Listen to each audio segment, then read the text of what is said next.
Welcome back. Update number 20.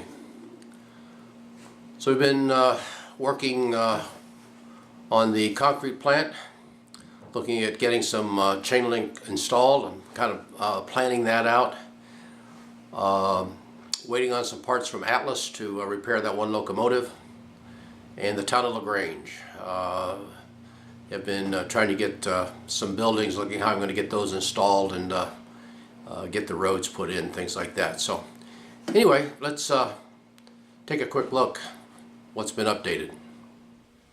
I took some time this last week to install a circuit breaker. My system didn't have one. I used to run the NCE Pro Cab and went over to the Power Pro, and I guess they operate a little bit different. But if you don't have some type of a breaker system in, and they're really there to protect your control system and not your DCC board in the locomotives, but protect your system. Make sure each one of your power grids have got one installed in it. I learned my lesson. I kind of damaged one of my locomotives by not having it. And this one here I kind of like, because if it does trip, I can manually reset it. I have a push button that I have to press to reset it, and once I get the problem cured. So protect your equipment. I've got the recesses cut out in the foam board for these houses, and I've also added kind of added a piece on out here, extended out a bit. I'm going to put some type of fencing retainer wall material through here, so I'm kind of waiting for that to come in. We're going to get this cleaned up and painted. Let me get the houses in there. Show you. Here we have them set into the recessed slots in the foam board. They sit just a touch bit low, so I used some cardstock to make a little shim material to go underneath those.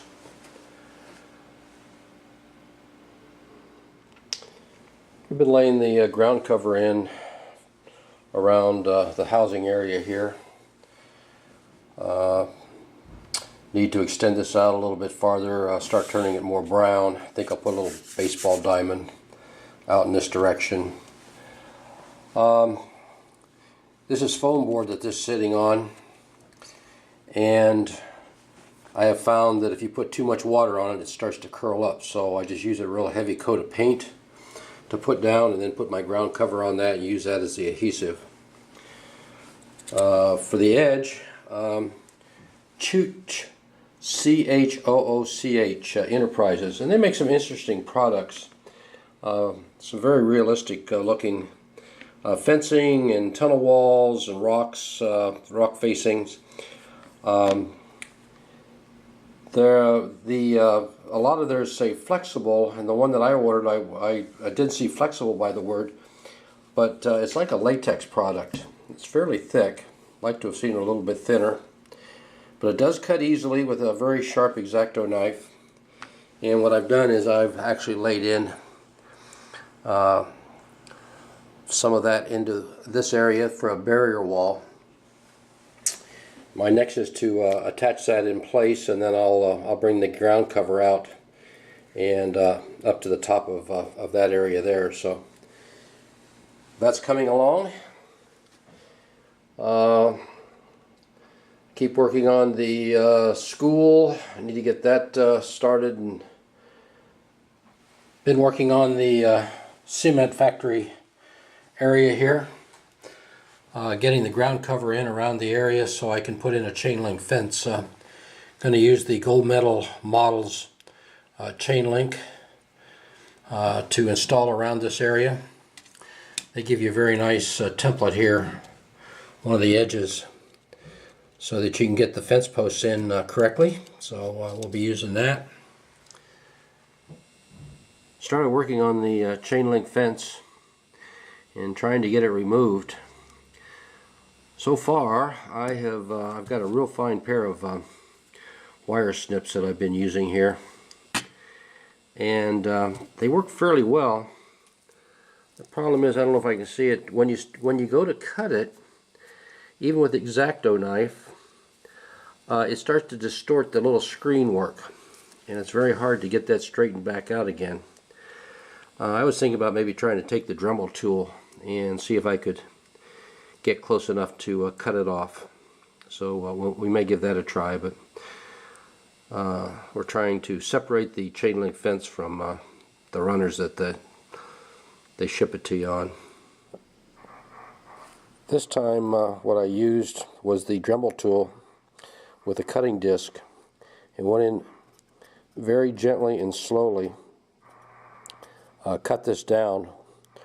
One of them I was able to cut through pretty much all the way. The other one, I probably got about 90% through it, and then I took the X-Acto knife and I was able to cut that. And do it very slow, very carefully. You don't distort the metal.